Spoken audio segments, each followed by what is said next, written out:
안녕하세요, NLP콕입니다. 오늘 논문의 주제는 시간을 고려하는 리트리버입니다. 논문의 제목은 Time Sensitive Retrieval Augmented Generation for Question Answering입니다. 이제 Retrieval Augmented Generation이 등장하면서 LLM이 갖고 있던 한계들을 많이 극복하게 되었는데요. 이때 레그 같은 경우는 리트리버의 성능에 굉장히 크게 제너레이션 성능 또한 좌지우지하게 됩니다. 근데 이때 현존하는 리트리버 시스템으로는 타임 센시티브한 쿼리들을 잘 처리할 수 없다는 한계가 있습니다. 그래서 타임 센시티브한 쿼리가 어떤 거냐면, 누가 지금 물리학 분야에서 1943년에 노벨상을 받았냐라는 쿼리가 있을 때, 지금 현재 고려할 대점은 노벨상을 받은 사람과 연도에 대한 정보인데, 연도에 대한 정보를 현존하는 리트리버 시스템들은 잘 고려하지 못해서 제대로 문서를 정확하게 불러올 수 없다고 합니다. 이게 실제 그 예시라고 할 수가 있는데요.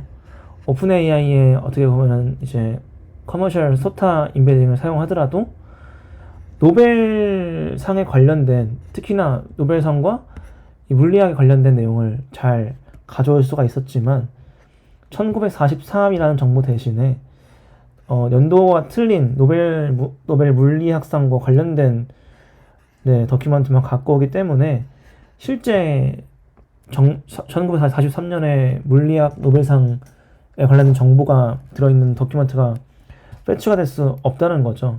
그래서 이런 문제가 발생했을 때 제너레이션 성능까지도 영향을 끼치게 되겠죠. 아무래도 문서를 기반으로 생성을 하게 되는 것이니까요. 그래서 현존하는 시스템은 시멘틱 시밀러리티를 주로 우선순위로 두기 때문에 템포럴 어큐러시는 쉽게 간과가 된다고 합니다. 그래서 현존하는 리트리버의 한계점을 알아보기 위해서 타임 센시티브한 쿼리를 3200개 정도 만들었다고 합니다. 그리고 그 결과 BM25 같은 스팔스 리트리버이라든가 아니면 의미를 고려할 수 있는 덴스 리트리버, 그리고 이렇게 상업적으로 사용되는 리트리버까지도 일반적으로 좋은 성능을 보이지만 이런 타임 센시티브한 쿼리에 대해서는 좋은 성능을 보이지 못했다고 합니다. 그래서 이런 점들을 해결하기 위해서 컨트라스티브 러닝을 사용을 해서 이런 시간적인 정보를 고려할 수 있도록 만드는데요. 이때 이제 네거티브 샘플 페어를 만들어 가지고 컨트라스티브 러닝을 하게 되는데, 네거티브 샘플 페어는 이따가 자세하게 알아보겠지만 질문에 대한 시간을 조금 바꾼 것을 이야기를 합니다. 그래서 모델이 이런 템포럴한 이건 시간적인 관련성까지도 고려할 수 있도록 만드는 것이 이 트레이닝의 목적이 되겠습니다. 그래서 파인 튜닝을 하게 되면은 타임 센시티브한 데이터에 대해서 파인 튜닝만 하게 되면 제너럴한 태스크에 대해서는 퍼포먼스가 해쳐진다고 합니다. 그래서 이 논문에서는 쿼리 인코더만 파인 튜닝하는 방식으로 제너럴한 태스크에 대해서는 조금 더 일반화 성능을 확보할 수 있는 방법을 제안하게 되었는데요. 그래서 이따가 그것도 자세하게 알아보도록 하겠습니다. 그래서 이 논문의 주요 컨트리뷰션은 벤치마크 데이터셋을 만들었다는 거, 근데 특히나 타임 센시티브한 쿼리들로 그 벤치마크는 이루어져 있다는 거, 그래서 시간 관련된 정보를 이렇게 평가해 볼 수 있다는 거, 그리고 현존하는 검색 시스템들에서 이런 시간적 정보가 잘 고려되고 있는지에 대해서 종합적인 분석을 했다는 거, 그리고 이건 시간적인 관련성을 향상시킬 수 있는 리트리버를 트레이닝하는 법을 만들고 평가했다는 거, 세 가지가 있습니다. 그래서 다시 한번 자세하게 이제 알아볼 건데, 이제 첫 번째로는 현존하는 리트리버의 타임 센시티브한 쿼리에 대해서 얼마나 잘 평가되는지를 알아봐야겠죠. 그래서 현재 한계점을 먼저 지적을 할 것입니다. 근데 현존하는 이 데이터 셋들은 주로 시멘틱 시밀러리티에 주로 초점이 맞춰져 있어가지고 이런 다양한 시간, 시멘틱한 의미뿐만 아니라 다양한 시간 동안 고려할 수 있는 쿼리가 없다고 합니다. 그래서 이 논문의 저자들은 다양한 시간 관련된 데이터 이런 것들을 고려할 수 있는 데이터를 만들었다고 합니다.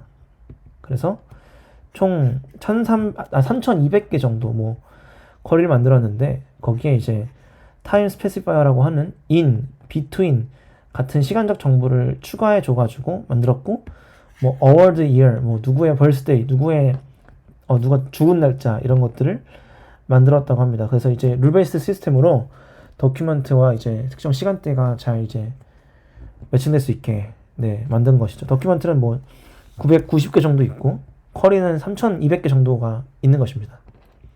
그래서 이제 평가할 수 있는 데이터 셋을 만들게 되었는데요. 이제 나이브 레그를 통해서 이제 살펴봐야겠죠. 스팔스랑 덴스 리트리버들을 사용했고, 덴스 리트리버들은 이렇게 다양한 덴스 리트리버를 사용했다고 합니다. 매트릭은 기존의 리트리버 시스템의 성능을 확인할 수 있는 평가 지표들로 검색 성능을 확인했다고 합니다. 이제 보면은 BM25가 가장 성능이 안 좋았다고 해요. 이런 타임 관련된 거에서도요. 그리고 특히나 이제 탑 10의 리콜을 봤을 때, 리콜이라고 하면은 이제 전체 중에서 탑 10 안에 그 정답이 들어가 있는 비율을 나타내는 거죠. 근데 50% 정도밖에 안 된다고 합니다. 지금 더큐멘트가 아까 뭐 990개 정도인데 탑 10 안에 50% 정도밖에 이제 달성하지 못했다. 그래서 퍼포먼스가 여전히 덴스 모델을 사용하더라도 이런 타임 센시티브한 리트리버에 대해서는 퍼포먼스가 좋지는 않다라고 이야기를 하는 것입니다. 근데 이때 타임 센시티브한 쿼리를 세 가지 종류로 이 논문에서 나누었는데요. 익스플리시트이라고 하는 거는 명백하게 이렇게 1933년 이렇게 연도를 명시해 준 경우요. 임플리시트 같은 경우는 뭐 1970년대 중반 이렇게 조금 이제 임플리시트하게 구성이 되어 있는 거고, 하이브리드 같은 경우는 비트윈 같은 이제 기간의 스팬을 나타내는 것입니다. 그래서 이 세 가지 타입의 쿼리가 있다고 했을 때, 덴스 리트리버는 이렇게 정확히 연도가 명시된 쿼리에 대해서는 좋은 성능을 달성할 수가 있었지만, 1970년대 중반 같은 이런 조금 더 구체적이지 않은 쿼리들에 대해서는 성능이 좋지 않았다고 합니다. 그래서 이런 임플리시트한 타임 센시티브한 쿼리도 잘 다룰 수가 있어야겠죠. 그리고 어텐션 바이어스라고 여기서 표현했는데, 현존하는 리트리버 시스템에는 어텐션 바이어스라는 게 있다고 합니다. 이게 뭐냐면 어떤 시간에 대한 제약 사항보다 시멘틱, 의미론적인 거를 더 많이 보게끔 이 리트리버가 학습이 되었기 때문에 그렇게 이제 의미가 많았지만 시간이 틀린 경우가 많았다, 이런 얘기예요. 예를 들면 아까 보신 예시처럼 노벨 물리학상에 대한 문서는 잘 갖고 왔어요. 근데 뒤에 붙어있던 1943년이라는 그 정보를 고려하지 못하고 다양한 연도에 걸쳐있는 노벨 물리학상에 대한 더큐멘트를 리트리브 해왔잖아요. 이런 너무 과도하게 의미론적인 것만 보는 것이 현존한 리트리버 시스템의 한계다라고 이렇게 이야기를 하는 것입니다. 특히나 이제 이 피규어가 뭐냐면 이 어워드, 노벨 프라이즈에 대해서 어워드를 지금 살펴본 건데, 보면은 이제 한 50개 정도 되는 더큐멘트가 있어요. 근데 쿼리를 바꾼다고 하더라도 특정 더큐멘트가 많이 등장을 했다고 합니다. 이 말은 뭐냐면 학습 트레이닝 과정에서 많이 이제 노출되었던 그런 정보들이 시간 정보는 고려되지 않고 많이 노출된 이제 노벨 프라이즈 관련된 더큐멘트가 많이 등장할 수 있었다, 이런 이야기입니다. 그래서 학습에 많이 본 데이터가 오히려 시간과 관련 없이 많이 등장하더라. 그러니까 1970년대, 1980년대, 뭐 2000년대, 2020년대 이런 정보들이 다 들어온다고 하더라도 꼭 이렇게 노벨 프라이즈 뭐 한강 작가만 계속 보여주는 거예요. 다양한 연도 한강 작가는 2024년 올해 노벨 문학상을 받은 사람인데 다른 연도를 물어봐도 계속 한강 작가만 보여주는 그런 상황을 얘기하는 것입니다. 그래서 현존하는 리트리버들은 이런 어텐션 바이어스가 있어가지고 또 템포럴 리스닝 같은 게 많이 약해서 검색 성능이 좋지 못하다. 그래서 이런 타임 센시티브한 리트리버를 다룰 수 있는 새로운 방식이 필요하겠다라고 이야기를 하는 것입니다. 이제 그 다음에는 이런 시간적인 정보를 고려하기 위한 덴스 리트리버를 컨트라스티브 러닝을 통해서 만들게 되는데요. 이 논문에서는 쿼리 사이드 파인 튜닝이라는 것과 이제 쿼리 라우팅을 사용하게 됩니다. 이제 컨트라스티브 러닝을 하려면 포지티브 페어가 있어야 될 거고 네거티브 페어가 있어야 될 거죠. 그래서 포지티브 페어 같은 경우는 퀘스천과 패시지가 특정 시간이 잘 이제 얼라인 된 것을 이야기하는 것이고, 네거티브 페어 같은 경우는 일부러 이제 타임이 다른, 그죠? 미스매치된 그런 페어들을 일부러 만들어서 포지티브에는 가깝게 네거티브에는 멀게 이렇게 쿼리와 도큐멘트의 이제 인베딩 스페이스를 학습하게 되는 것입니다. 근데 이때 쿼리 사이드 트레이닝을 하게 되는데, 쿼리 인코더랑 이제 도큐멘트 인코더가 리트리버에는 존재하잖아요. 근데 쿼리 인코더만 학습을 했다고 합니다. 왜냐면 도큐멘트 리트리버 같은 경우는, 예를 들면 위키피디아 같은 경우는 210만 개 정도의 그런 청크들이 있는데, 패스지들이 있는데, 그거를 쿼리에 대해서 하나, 도큐멘트에 대해서 하나, 그럼 2배의 오버헤드가 드는 거잖아요. 그렇기 때문에 기존의 그런 인덱싱된 그런 인덱스들을 사용하기 위해서 도큐멘트 인코더는 냅두고 쿼리 인코더만 바꾼다, 이런 이야기가 되겠고요. 그 다음에 쿼리 라우팅 같은 경우는 타임 센시티브한, 그리고 타임 센시티브 하지 않은 쿼리들을 나눠가지고 그 두 개의 처리 방식을 다르게 하겠다라는 이야기입니다. 이게 왜 필요한지도 또 이따가 알려드릴게요. 그래서 컨트라스티브 러닝을 사용을 해가지고 그죠, 시간적인 걸 고려할 수 있게 한다. 보시면 이게 포지티브 페어끼리는 퀘스천과 패러그래프가 잘 연도가, 시간적 정보가 얼라인 되어 있죠. 근데 네거티브 페어 같은 경우는 일부러 이렇게 시간적 정보를 바꿔치기 해가지고 한 것입니다. 그래서 포지티브 샘플 같은 경우는 뭐 8600개 정도의 페어가 있는 것이고요. 그리고 네거티브 페어는 뭐 몇 개 되는지는 잘 모르겠네요. 어쨌든 간에 바꿔가지고 이렇게 컨텍스트는 유지하되 시간적인 정보만 바뀌게끔 해가지고 네거티브 페어를 만들어내는 것입니다. 그래서 이제 info NC라고 하는 크로스 엔트로피겠죠. 그래서 그 정보를 활용해가지고 이제 컨트라스티브 러닝을 하게 되는 것입니다. 그래서 앵커를 기준으로 쿼리와 가까운 정보는 가깝게, 도큐멘트 가깝게, 그리고 관련이 없는 정보는 멀게끔 학습하는 방식이 컨트라스티브 러닝이라고 생각하면 될 것 같습니다. 근데 이렇게 학습을 했을 때 타임 센시티브한 쿼리에 대해서는 굉장히 정확도가 향상이 되었는데, 일반적인 퍼포먼스, 시멘틱을 고려하는 퍼포먼스에 대해서는 성능이 내려가게 된 거예요. 그래가지고 이제 쿼리 사이드 파인 튜닝을 통해서 두 개의 타입의 쿼리에 대해서 둘 다 잘 처리할 수 있게끔 만드는 것인데요. 원래 컨트리버가 그죠?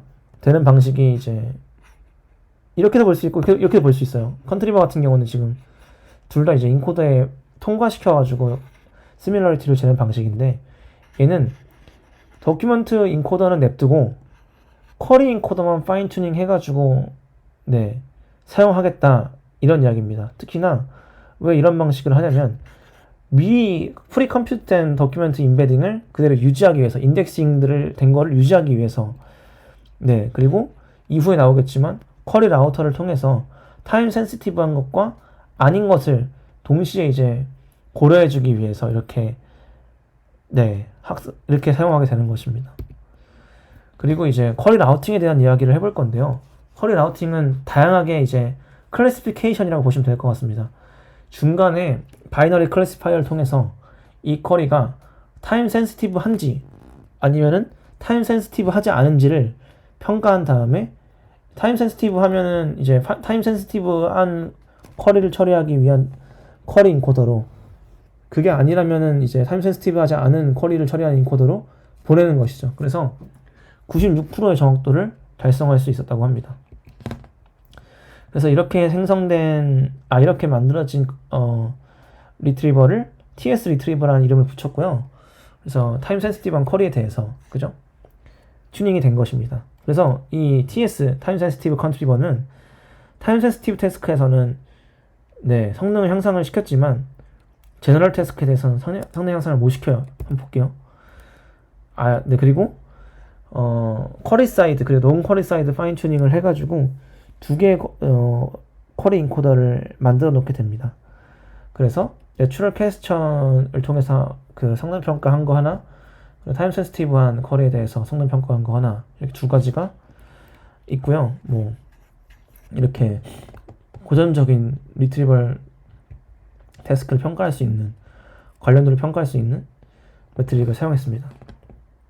보시면 기존 컨트리버에 비해서 파인 튜닝을 했을 때 성능이 엄청나게 크게 올라가면서 시간을 고려할 수 있는 능력이 생긴다는 것을 볼 수가 있습니다. 그죠? 근데 일단 오케이, 성능은 이렇게 올릴 수 있었어. 오케이. 그런데 내추럴 퀘스천 같은 시멘틱을 고려한 태스크에서는 성능이 꽤나 헤쳐지는 것을 볼 수가 있습니다. 이 TS 컨트리버 같은 경우는 도큐멘트 인코더랑 쿼리 인코더를 동시에 파인 튜닝 한 것인데요. 그래서 이렇게 성능은 크게 올릴 수가 있었다라는 것입니다. 마찬가지로 이제 보게 되면은 TS 컨트리버가 네, 성능이 굉장히 다 모든 시나리오에서 프리시전과 리콜이 굉장히 오르게 되었죠. 그래서 더 잘 관련인 도큐멘트를 갖고 올 수가 있었다라는 이야기입니다. 그래서 이 파인 튜닝이 템포럴 센시티비티를 고려할 수 있게 해서 타임 센시티브한 태스크에서 TS 컨트리버가 굉장히 효과적이었다라는 이야기입니다. 근데 논 타겟 태스크라고 하는 건 이 내추럴 퀘스천을 얘기하는 건데 일반화 성능이 떨어져요. 그죠? 보니까 그냥 도큐멘트 인코더랑 쿼리 인코더 둘 다 타임 센시티브하게 했을 때는 일반화 타임 센시티브한 쿼리에서는 성능이 올랐지만 일반적인 이제 리트리벌 태스크에서는 성능 해쳤다. 그래서 이 사람들이 쿼리 사이드 파인 튜닝을 진행하죠. 쿼리 사이드 파인 튜닝을 하니까 그래도 일반화 성능이 생겼어요. 조금은. 근데 여전히 성능이 좀 부족한 모습이고요. 그 다음에 컨트리버에 비해서 그냥 둘 다 튜닝한 거에 비해서 그죠? 타임 센시티브한 거를 성능이 많이 떨어진 것을 확인할 수가 있습니다. 근데 여기서 사람이 마음이 그렇잖아요. 원래 잘하던 걸 못하는 거는 진짜 큰 문제인데 원래 못하던 게 조금 나아진 거는 괜찮은 거예요. 그죠? 그래가지고 이 사람들이 쿼리 라우팅 전략을 쓰게 됩니다. 중간에 클래시파이어를 달아서 센시티브한 거, 타임 센시티브한 거, 그리고 제너럴한 쿼리 이 두 개를 나눠가지고 처리를 하자 이겁니다.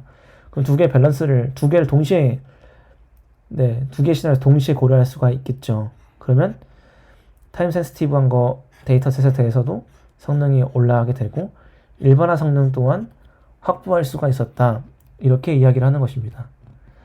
이거는 케이스 스터디인데요. 케이스 스터디를 확인한 결과 제대로 이 시멘틱 정보와 연도, 타임 관련된 정보를 잘 활용해가지고 가꾸은 모습을 보여줍니다. 그래서 이런 쿼리 라우팅과 쿼리 사이드 파인 튜닝을 통해서 타임 센시티브한 검색에 대해서 일관적으로 다른 모델을 아웃퍼포밍 했고요. 그래서 좀 더 다양한 쿼리를 이제 할 수가 있었고 밸런스를 쿼리 라우팅을 통해 맞춰가지고 일반화 성능도 확보할 수가 있었다라는 내용입니다. 그래서 오늘 이 논문은 타임 센시티브한 쿼리를 핸들링하기 위해서 현존한 리트리버의 한계점을 분석했고요. 그리고 이 사람들이 그걸 평가하기 위해서 QA 데이터셋을 만들었습니다. 그래서 보니까 현존하는 덴스 리트리버들은 타임 스페시파이어라고 하는 것을 간과하게 되고 트레이닝 데이터에 대한 바이어스가 있음을 확인하였습니다. 그래서 이 연구진들은 컨트라스티브 러닝을 통해서 이런 시간적인 정보 또한 고려할 수 있게 만들어 주었고 상당히 성능이 올랐지만 일반화 이제 시멘틱한 정보에 대해서는 그죠? 그런 성능을 확보하지 못해서 쿼리 라우팅을 통해서 밸런스를 맞추는 조치를 취했다라고 보면 될 것 같습니다. 그래서 그렇고요. 현존하는 어프로치들은 스페셜한 컨스트레인들을 활용하지 못했다. 이게 무슨 말인 것 같냐면, 음, 현재 이제 타임을 고려하는데, 타임에 대한 것만 고려하니까 뭐 앞뒤에 있는 시간적인 것들을 잘 고려하지 못했다는 이야기인 것 같아요. 근데 이거 다시 한번 제가 읽어봐야겠네요. 여러분도 읽어보세요. 이거는 같이 알아가 봐요. 네, 그렇고요. 그래서 조금 더 복잡한 이런 타임 피리어드에 관련된, 그죠? 쿼리에 대해서는 테스트하지 못한 게 연구의 한계점이다. 이렇게 이야기하고 있습니다. 그래서 이게 어떻게 보면은, 그죠? 아, 공간적이라는 거구나. 현재 시간적인 걸 고려했으니까 어떤 이제 뭐 앞뒤 좌우 뭐 그런 거 있잖아요. 그런 것들을 고려해야 한다는 얘기인 것 같아요. 그래서 템포를 넘어서 이제 공간을 고려할 수 있는 리트리버를 만들어 보자. 더욱 복잡한 타임을 고려할 수 있는, 조금 더 이렇게 정교한 타임을 고려할 수 있는 그런 리트리버를 만드는 게 퓨처 디렉션이다라고 하면서 이 논문은 끝이 나게 됩니다. 네, 그래서 오늘도 잘 봐주셔가지고 감사합니다. 시간을 고려하는 리트리버, 저도 정말 꿈만 같은 내용이에요. 이게 나온 지가 얼마 되게 안 됐거든요. 앞으로 많이 하입받고 이거에 관련 논문이 많이 나왔으면 하는 바람입니다. 감사합니다.